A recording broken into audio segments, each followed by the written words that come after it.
Hari Om, Namo Namaha.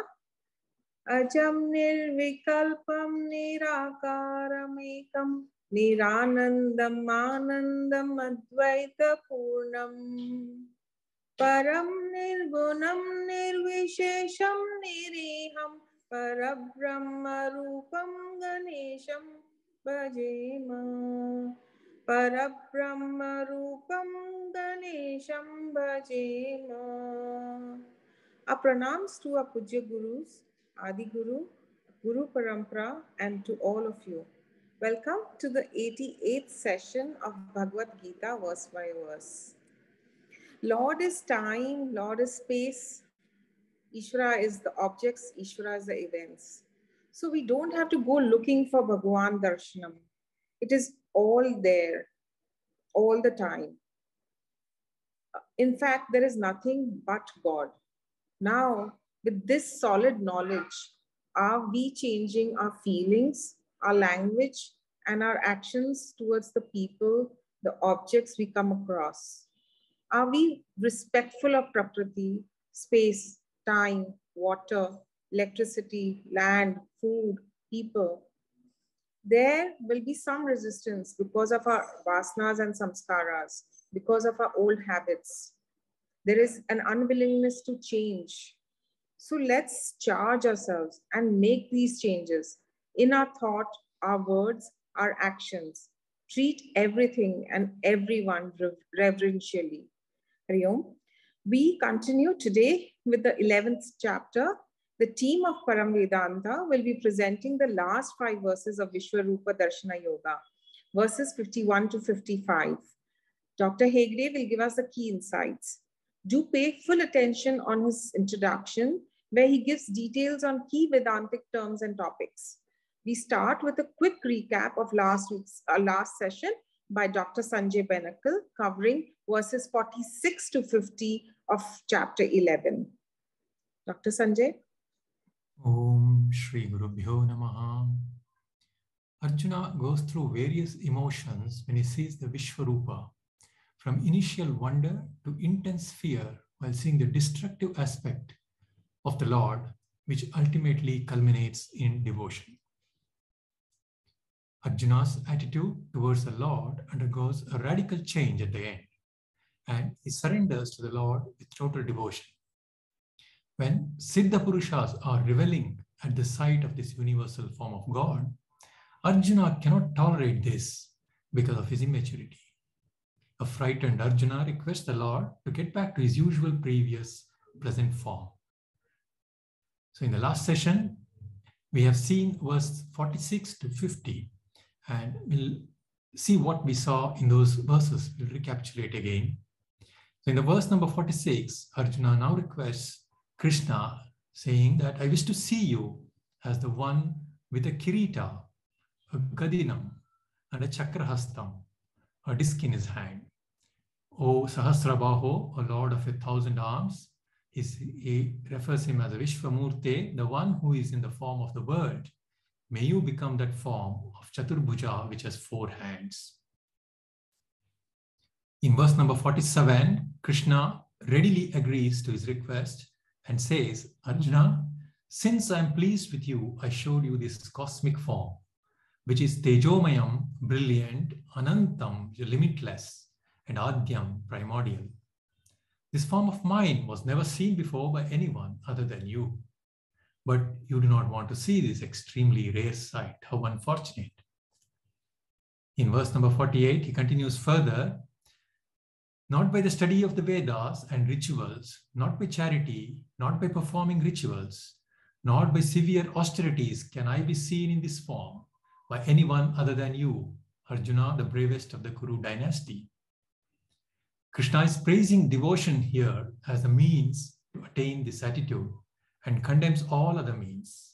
This is a familiar technique used in scriptures called Nahi Ninda Nyaya, wherein to highlight a particular sadhana, other methods are put down. This does not mean that others are useless. All are equally important. He is emphasizing the devotion in this particular context alone, and one should not get carried away by this verse. So in verse number 49, Krishna says, don't be frightened and deluded by seeing such a frightening form of mine. See that earlier form of mine again with a pleased mind and free of fear.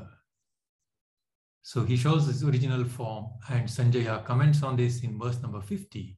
Having thus spoken to a frightened Arjuna, the son of Vasudeva, Krishna, again showed his previous pleasant form and consoled him.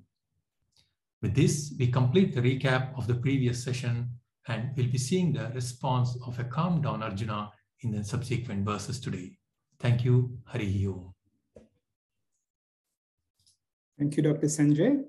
That was a quick and a crisp summary of the 5 verses that we studied in the last class.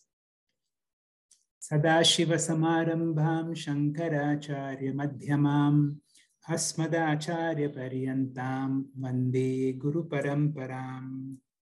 Om. We have come to the last 5 verses of this amazing topic, Viśva rūpa Ishvara darśanam, where over each class, where we studied 5 verses per class, our object was to progressively train ourselves to accept this whole world that we experience all the time as none other than Paramatma himself.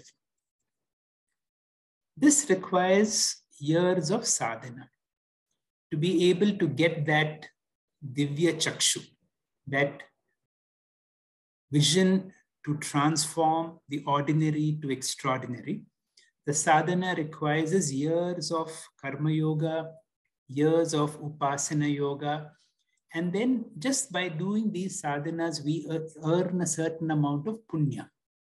When a punya comes to a certain level, from nowhere, the guru tattva enters into our lives.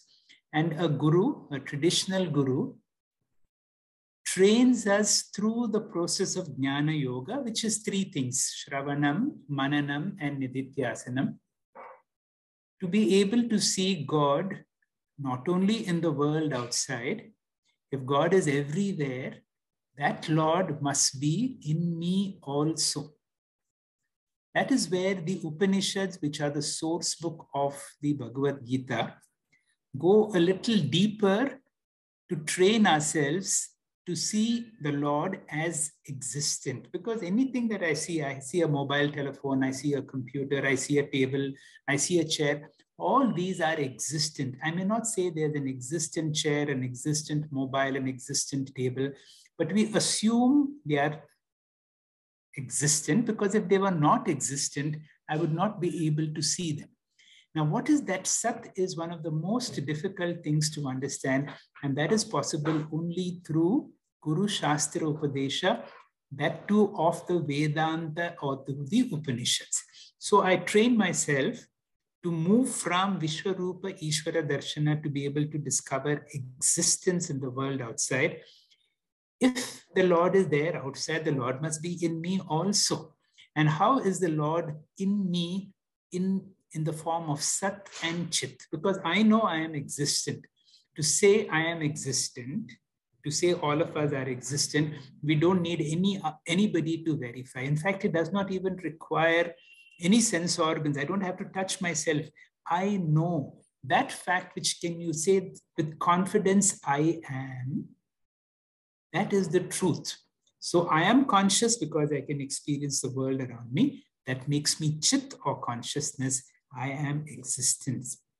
This understanding is possible only when we spend much understanding through the Upanishads. There is no greater Upanishadic verse in my understanding other than the Taittiriya Upanishad, which comes from the Krishna Yajurveda, which has got 3 sections. Now we are referring to the second Valli, which is also called the Brahmananda Valli. Swamiji has explained these verses over a number of hours. And all I can do is present the essence within a few minutes. For those who are new to all this, it is like somebody is presenting his experience of having visited Kailash or Manasarovar, And it may motivate you that one day I have to go and see those things. So this could be something that could motivate a person who has not heard these things before to dwell into the world of the Upanishads. But for those who have gone through these classes, it will be a nice revision of what our teachers have said about these great words from the Taittiriya Upanishad. I will just chant these verses. The opening words of Brahmananda Valli is Om Brahmavid Apnoti Param Tadesham Bhukta Satyam Jnanam Anantam Brahma Yo Veda Nihitam Guhaya Parame Yoman Soshnute Sarvan Kaman Brahmana Vipaschiteti. The opening words are, that's how the Upanishads begin. They begin with the ultimate in the opening words itself. And it will take us one full class to understand what is the meaning of Brahma Vid Apnoti Param. The word Vid means to know. Brahma Vid, one who knows Brahman. What is this Brahman? Apnoti.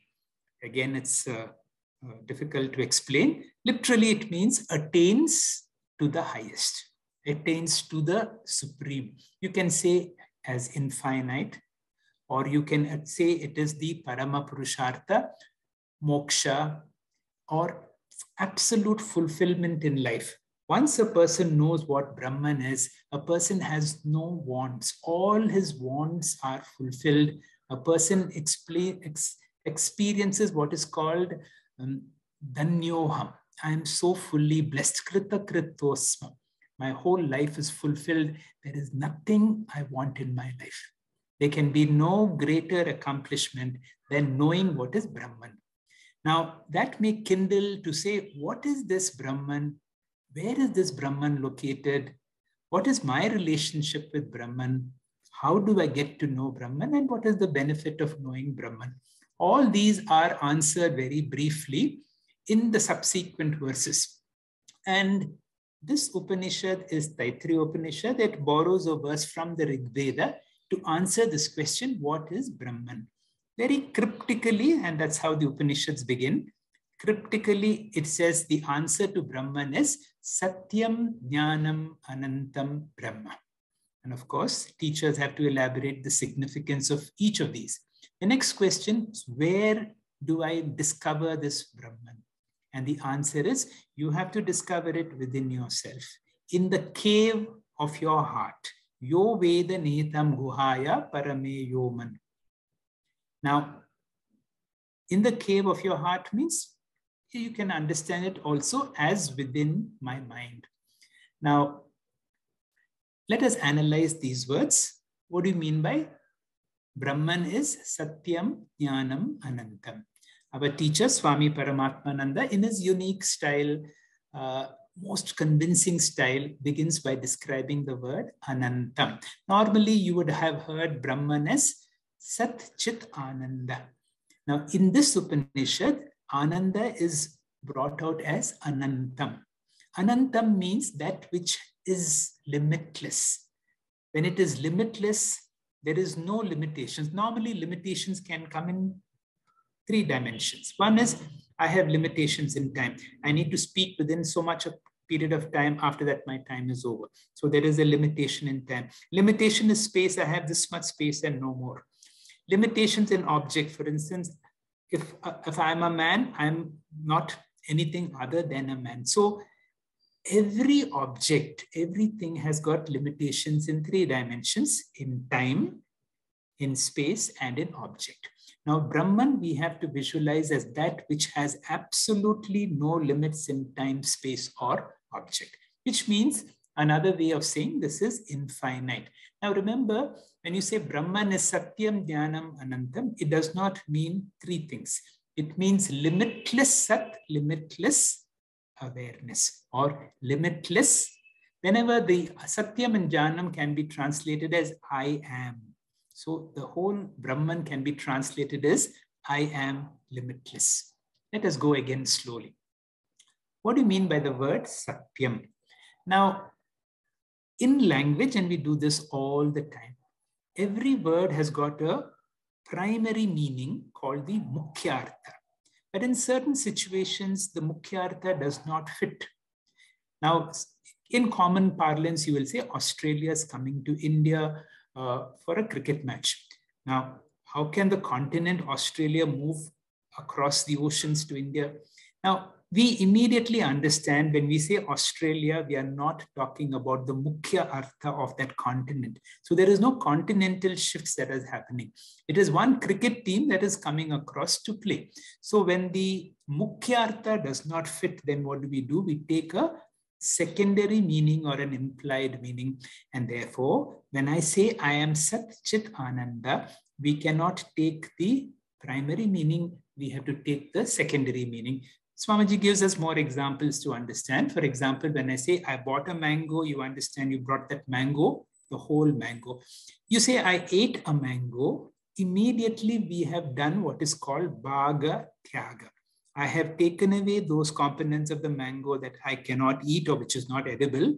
And I've eaten only the edible part of the mango. And that style that we do in language, in Sanskrit, which is a very, very important technique in understanding our true nature. And the Upanishads use that style, which is called bhaga tyaga. We do that all the time. When I say I am thin, I refer to my physical body. When I say I am happy, we are talking about the mind. So too, we understand, we don't have to. For example, you may tell somebody, today is Shivaratri, I've had a dip in the Ganga. Now, Ganga is from Gomukh, where it starts and it ends up in the Bay of Bengal, 2,500 miles. Now, when I had a dip in the Ganga, it means I have taken only one location where my body can dip in the Ganga. That means I have done a tyaga of the rest. In language, if we have that skill, this skill is called bhaga tyaga lakshana. And we do that all the time. And the primary meaning or the mukhyartha is not applicable. I use a secondary meaning. And this is called bhaga tyaga lakshana. In that context, see, I see so many objects. I see an existent mouse. I see an existent computer, an existent telephone, and I see an existent table. Now, when all these objects are there, when I say this is Sat, because it is existent, but then we have used the word Anantam, but all these objects are limited. How can this be Anantam Sat? There I have to do Bhaga Tyaga. What is the Bhaga Tyaga? Every object in the world has got three things. It has got existence. That means something, there is a property called existence. You have to understand existence differently, like a golden bangle. Now, when I say golden bangle, the real substance is gold. Bangle is only a shape of gold. So too, when I see a mobile or a computer or a table or a book, there is that existence principle, which is Brahman or the Paramarthika, which has lent existence. This is extremely difficult to understand. It may take about some time to understand, don't worry. But then I remove the nama and rūpa. I take away the name and form, and I retain only pure existence. And that is what I do with all the objects that I see.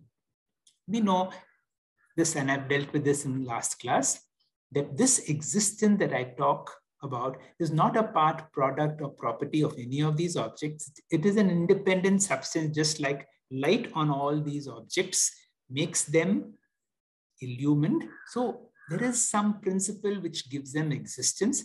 That existence is limitless. It has no boundaries.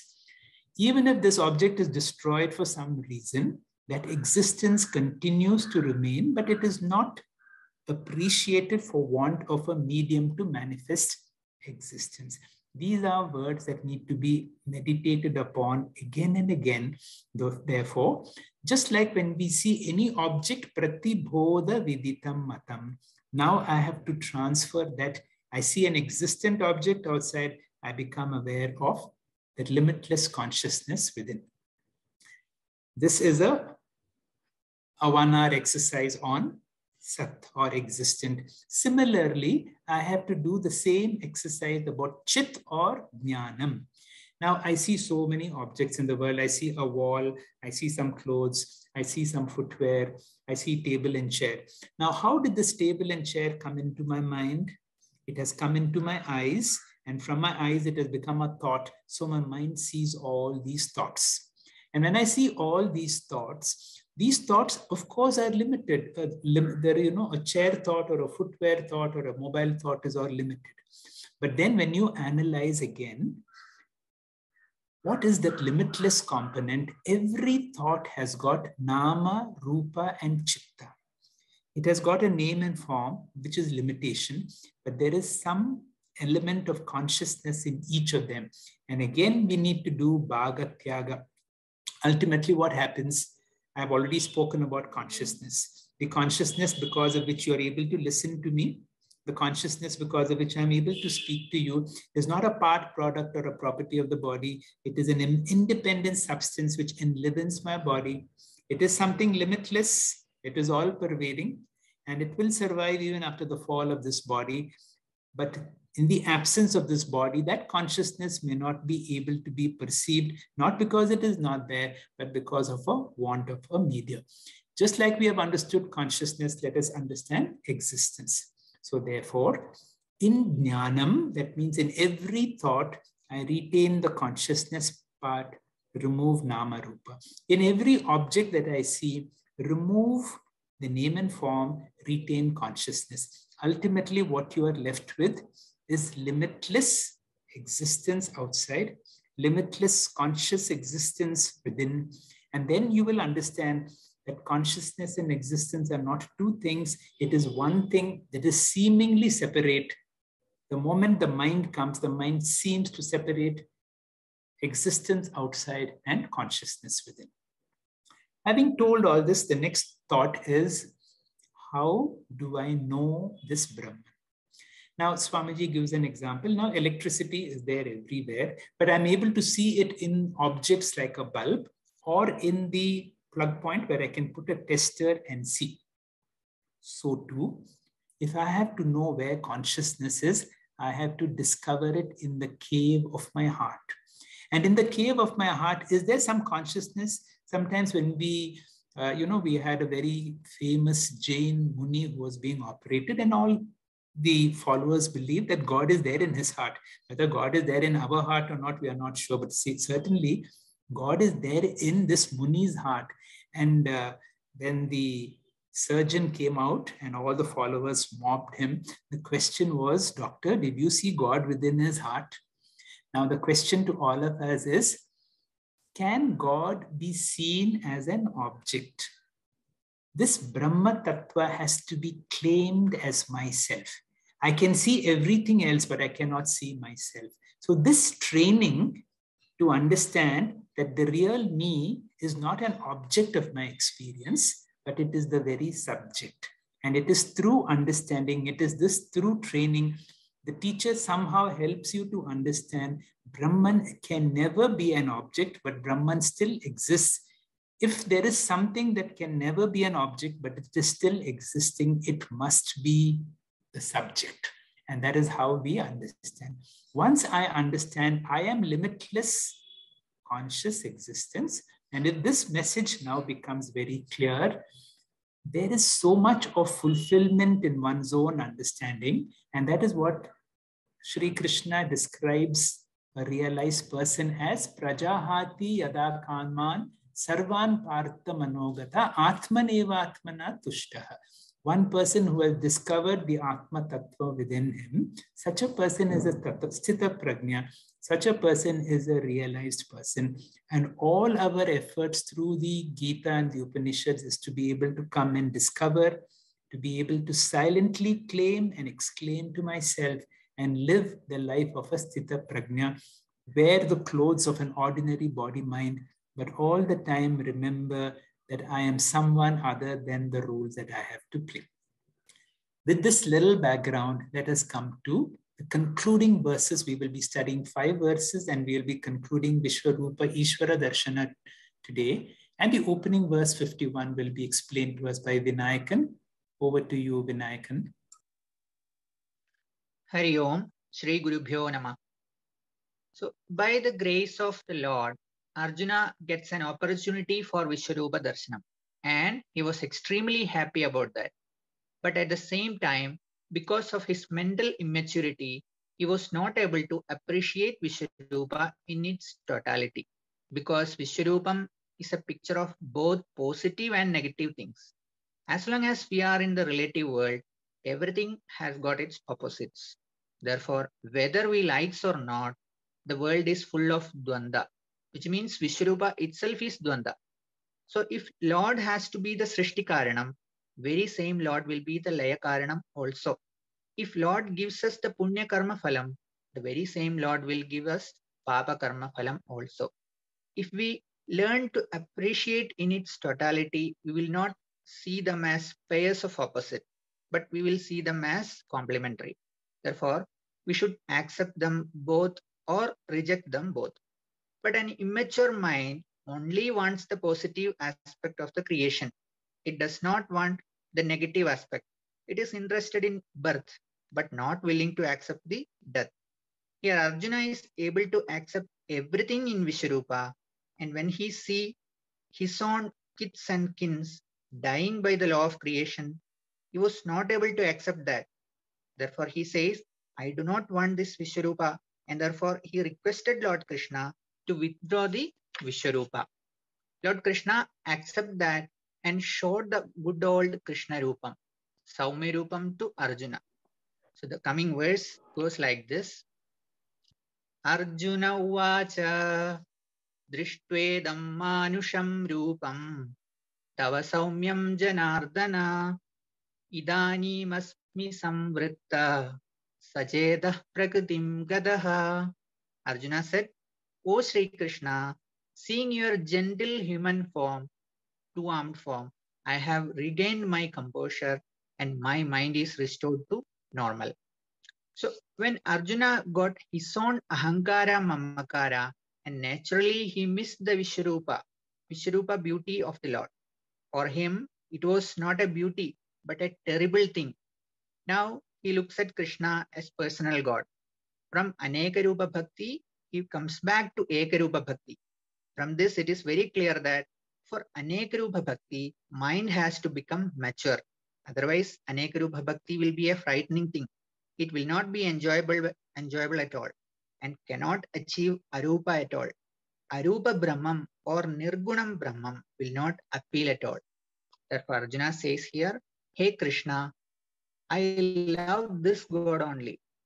Next slide, sir. Hey Janardana, I do not want the tormenting form of yours. I want Saumya Vapu. Saumyam Rupam Drishtva. Pleasing form is Manusham Rupam, which is human form. Adharam Madhuram, Vadanam Madhuram, Nayanam Madhuram. If I see that, I am at home. So the second line says, Idani masmi samvrita. I have come back to my normal state of mind. Sacheta means I have got back my mind. Previously, my mind was stunned by the vision of Vishwarupam, that I had lost my mind. Now only I have got back my mind. Sacheta, Cheta here means mind. Sacheta means I have got back my mind as it was. And Prakritim Gadaha. Now I am with my natural self. I am at home. I am normal, seeing the Ekarupa Ishvara. Thank you, sir. Hari Om. Om Shri Gurubhyo Namaha. Shri Bhagavan Uvacha Sudurdarsham idam rupam Drishtavanasi yanmama Deva apyasa rupasya Nityam darshana kangshinaha. Lord Krishna said, this form of mine, which you have seen, is very difficult to see. Even gods are craving for the vision of this form. You can move to the next slide, sir. Yeah. This verse is all about the glorification of Vishwarupam. Glorification is a technique used by marketeers to sell their products. We have all seen advertisement of soaps. The advertisement glorifies the benefits of soap and tells us how our skin will start glowing if we start using the soap. On seeing the advertisement, we often start craving for the product. Lord Krishna uses the same technique to glorify the value of Vishwarupam. After all, Lord Krishna is a master communicator. In the entire Bhagavad Gita, he uses various methods. For example, marketing, use of human psychology, and various persuasion techniques to communicate his message very effectively. This technique of glorification is used elsewhere in the Bhagavad Gita too. For example, in chapter 9, the knowledge about God is glorified by calling it Guhyatanam, the greatest secret. Similarly, in this verse, Lord Krishna is using the technique of glorification so that Arjuna, and through Arjuna, all of us can appreciate the importance of Vishwarupam. With that background, let's get into the verse proper. Next slide, sir. Lord Krishna imparted divine vision or Divya Chakshu to Arjuna and showed him Vishwarupam. Arjuna was not yet mature to have this vision on his own. One can have the vision of Vishwarupam only when one has conquered the enemies of Ahamkara and Mamakara, the sense of I and mine. Since Arjuna is not yet mature enough, so Lord Krishna, out of grace and compassion, gives the divine vision or Divya Chakshu to Arjuna temporarily. We can move to the next slide, sir. Lord Krishna motivates Arjuna by glorifying Divya Chakshu, which is very difficult to attain. Purifying the mind, getting rid of Ahamkara and Mamakara is extremely difficult. Attaining God is relatively easier part, but the preparative work which is needed for that, which is Chitta Shuddhi or attaining purity of mind by getting rid of Ahamkara and Mamakara is the most difficult part. Next slide, sir. Even gods are craving for that vision. Such is the glory of Vishwarupam. With this, the hope is that Arjuna, which also means all of us, we will realize the importance of this divine vision and work towards it by striving to purify our mind and by getting rid of Ahamkara and Mamakara. Thus, if we can change our attitude through purification of our mind and get rid of Ahamkara and Mamakara, we can see the world as an embodiment of the Lord, meaning we can all attain Vishwarupam. Hari Om. Om Gurubhyo Namaha. Hari Om. Om Shri Gurubhyo Namaha. We saw how Arjuna was given Divya Chakshu by Krishna to enable him to see Vishwarupa. We also saw how Arjuna's response wavered from wonder to fear to bhakti. But shortcut to success always cut short the success. Exams passed with grace marks will not help the candidate pass the tests of life. Promotions, positions secured through influence will not make a person competent or deserving to perform higher responsibilities. This is what happened with Arjuna. His ability derived out of Krishna's grace did not even give him courage to witness the Vishwarupa. He pleaded Krishna to withdraw his Vishwarupa, which Krishna readily obliged with all compassion. As explained by earlier speakers, Vishwarupa cannot be withdrawn as the Vishwarupa is world itself. So, the alternative is to take away the Divya Chakshu given to Arjuna. That means Arjuna is back with his Ahankara and Mamakara. He is happy to have darshan of Krishna as Saumya Vapuhu, the Ekarupa Ishvara. Krishna, with all compassion, is telling Arjuna what a great and rare opportunity he had got to have Vishwarupa darshan. In the previous shloka, he narrated how Devatas are longing to see this Vishwarupa. Let us see what he wants to say in this shloka. Naham vedaihi na tapasa na danena na cha ijjaya shakya evam vidho drashtum drushtavanasi mam yatha. Neither by study of Vedas, nor by austerity, nor by charity, nor by worship can I be seen in this form as you have seen me. In the previous verse, Lord Krishna said that Vishwarupa Darshana is a rare thing.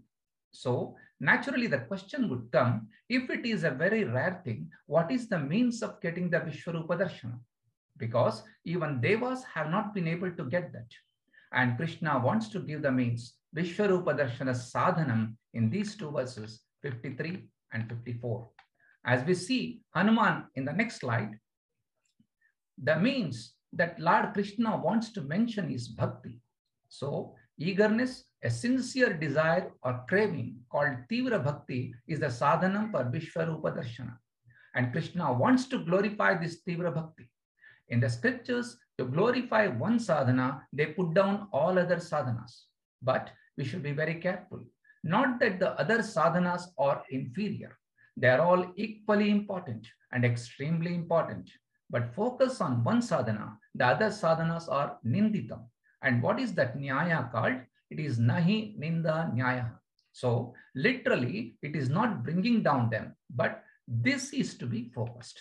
And therefore, in this verse, Krishna is saying all the other sadhanas are inferior, of no consequence at all. Bhakti alone is the most important sadhana. And what are those sadhanas mentioned here? Let us see in the next slide. Vedaihi evam vida aham drashtum na shakyaha. Even if you are a great Vedic scholar, and even if you can chant the entire Veda, and you can even be a Jatavallabha Ganapati, that will not give you Vishwarupa Darshan. As we move on to the next slide, Tapasa evam vidaha aham drashtum na shakyaha. Even you practice elaborate and intense tapas, all types of pratam, austerities and practices, even through tapas, one cannot get Vishwarupa Darshana. Vedas will not help you, tapas will not help you. Let us move on to the next slide. Then, na danena, nor by charity, danena evam viduhu aham drashtum na shakyaha. By charity also, Vishwarupa Darshana cannot be attained. Then, nacha ijyaya. So the next one is ijyaya, means yagna, rituals. Even by performing rituals, one cannot have Vishwarupa Darshana. That is also an inferior sadhana only, and such a rare Vishwarupa which cannot be attained even through all these sadhanas. Such a rare Vishwarupa, Arjuna, you got. And the irony is what? You wanted it back. So please remember, Shakya evam vido aham drashtum. To see me in this Vishwarupa, društvanasi yathamam, as you had seen me here just a few minutes before, such a Vishwarupa cannot be attained easily. As we move on to the last slide, Brihadaranyaka says, Tamedam vedanudanena yagnena danena tapasa. In Shikshavalli of Taittiriya Upanishad also, it is said about dana, Shraddhaya deyam, Ashraddhaya deyam, Veda, tapas, dana, yagna. All of them are important. They may not fetch Vishwarupa, but that does not mean they have to be dropped. Continue to do them. But only in this context of Vishwarupa, they are put down. So, if all these sadhanas cannot help, which sadhana will really help? This will be explained by Kulkarni sir in the next verse. Hari Om. Thank you. Hari Om. Hari Om. Sri Gurubhyo Namaha. Bhaktya tvan anannaya shakyaha ahameva vidorjunam jnatum drashtum cha tatvena praveshtum cha parantapa. Next slide, sir. Next. Bhaktya, from bhakti alone, from devotion. Anannaya, single pointed. Shakyaha, possible. Aham, my. Evam vida, like this. Jnatum, to know. Drashtum, to see. Tatvena, to realize in truth. Praveshtum, enter into me. Parantapaha, scorcher of enemies. O Arjuna, scorcher of enemies, through a single pointed devotion alone, a true form of mind may be known, seen in truth, and reality can be experienced and to become one with me. Bhagavan Sri Krishna responded to the request of Arjuna to grace Ekarupa Chaturbhuja from Vishwarupa Darshana with the intention to enhance a single pointed devotion in the heart of his beloved disciple Arjuna and glorifying the true nature of reality. While explaining the universal cosmic form of divine nature, Bhagavan clarified in the last verse, it is a rare even to Devatas, Mahatmas and Tapasvis to view a darshan of this form. His grace is not possible through a scriptural study and intense tapas with upasanas. In this verse, he is revealing the secret that the single-pointed devotion, that is Ananya Bhakti, alone will have a blessing of Bhagavan to seek a darshan of cosmic form. True seeker will be blessed with threefold steps for the spiritual evolution of his true nature. They are to know, to see, and to realize in true reality. He is eligible to enter and experience one with the Lord, which is the highest spiritual evolution of Parabhakti. There is often quoted a famous verse in Viveka Chudamani, where Jagadguru Shankaracharya highlighted the importance of bhakti in a devotion, in a spiritual sadhana for seeking a higher truth. Moksha karana samagram bhaktireva gariyasi swaswarupa sandhanam bhaktiritya vidhayasi. Of all sadhanas, a realization of bhakti is a supreme method. We will now analyze the important words of this verse for detailed clarification. Ananya Bhakti. Swami Chinmayananda in his commentary, he has defined as bhakti as a selfless love, seeing fulfillment in itself, directed towards the divine with firm faith. There are you may be knowing that there are 4 types of bhaktas, which are enumerated in Bhagavad Gita chapter 7 as Chaturvidha bhajate mam sukriti nojuna artho vidnyasura artha jnani cha bhartashava. Out of the 4, it is clear that artho and artha bhaktas seek pleasure in material benefits, and vidnyasu not having come to the firm faith. So jnani bhakta alone is a parama bhakta. He is in parabhakti.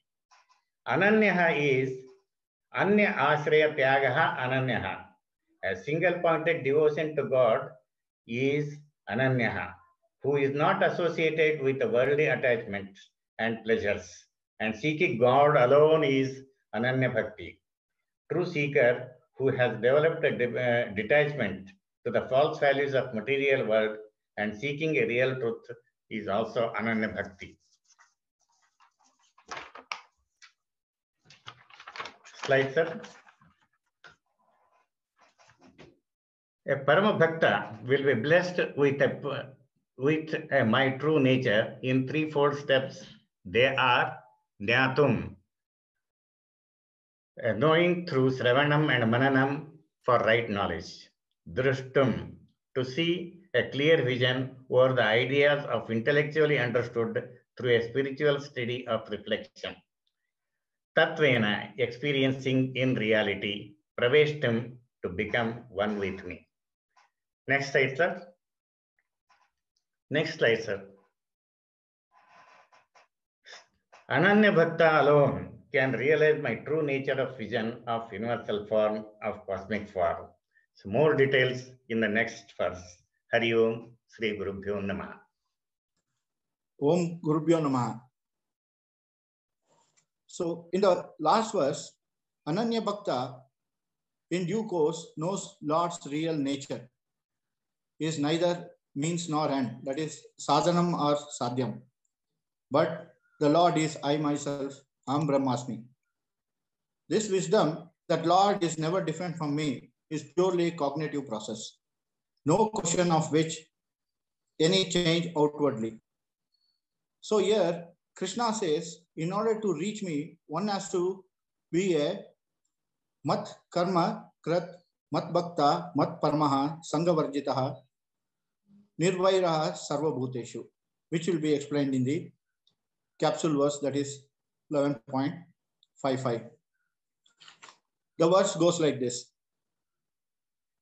Mat karma kran mat paramaha mat bhaktaha sangavarjitaha nirvairaha sarva bhuteshu yosa mameti pandava. So mat karma krat means who does work for me. Mat bhakta means who is my devotee. Mat Paramaha means who keeps me as a supreme goal. Sangha Varjita means who is free from attachment. Nirvairaha Sarvabhuteshu means who is free from hatred towards all. Sa iti mama Pandava. Such a person reaches me, O Arjuna. So coming to Mat Karma Krit Bhava. Here Krishna says, Arjuna, first become a karma yogi. As a karta, whatever you do, let it be with Ishvara.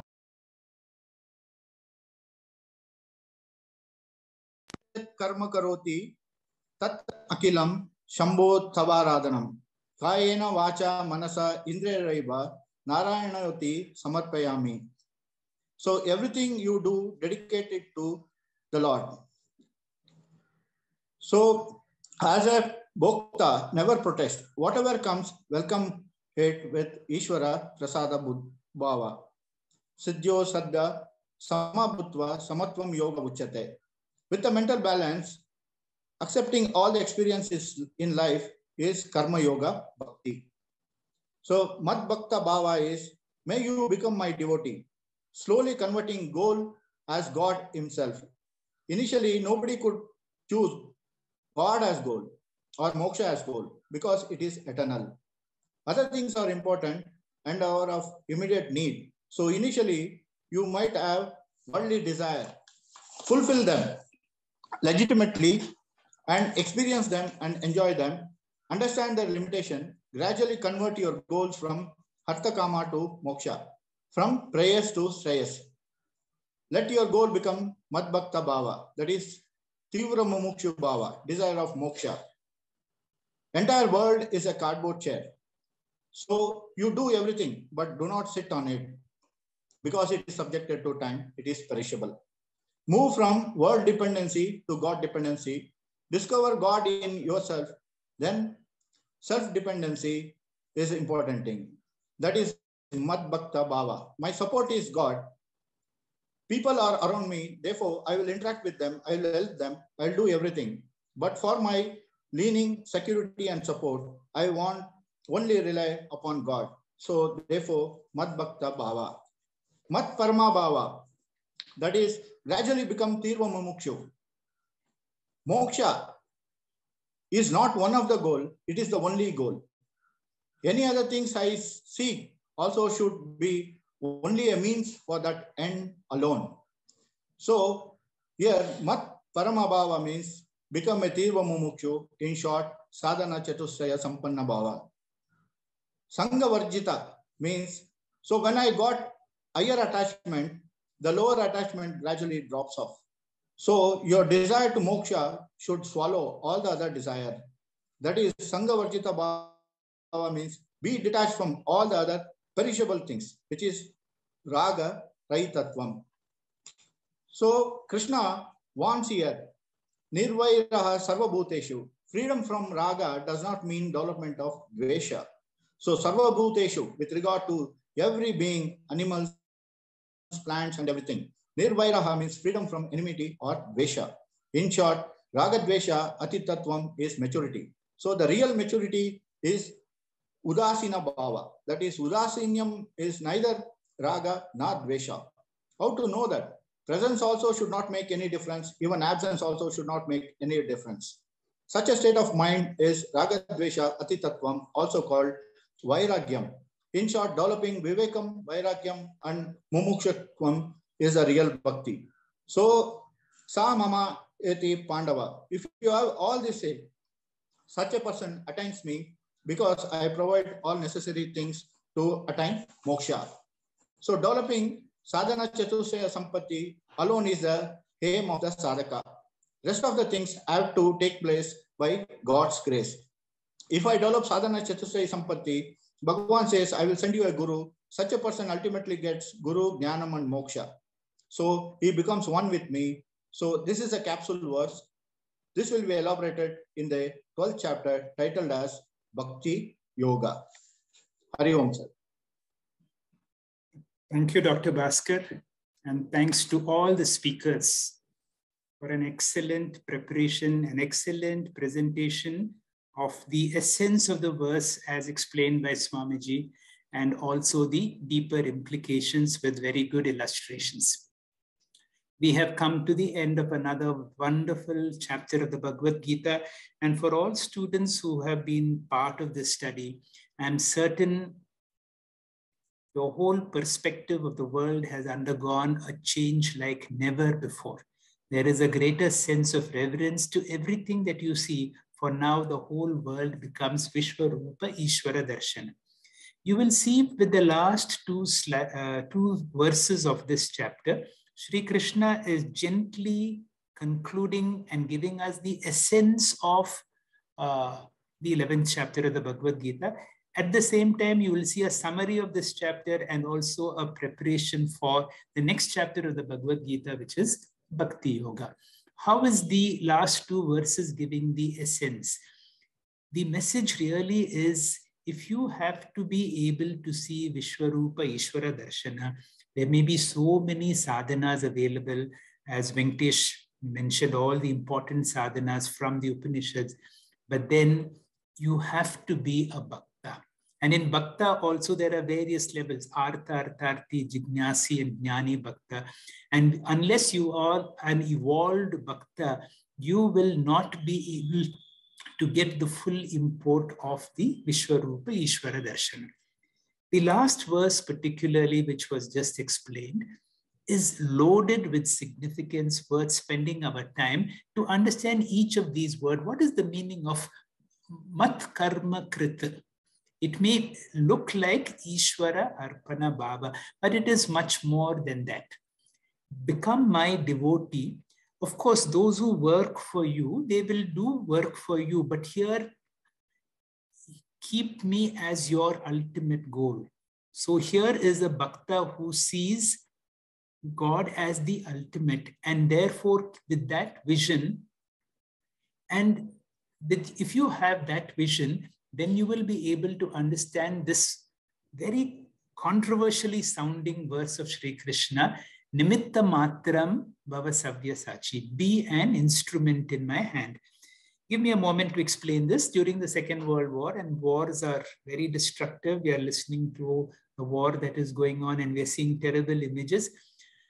Now, this is also part of sanctioned by the Lord, and therefore, however much we are not able to accept the war-like situation, it is part of Vishwarupa, Ishvara Darshana. During the Second World War, a certain church in the United Kingdom sustained damages due to a bomb blast.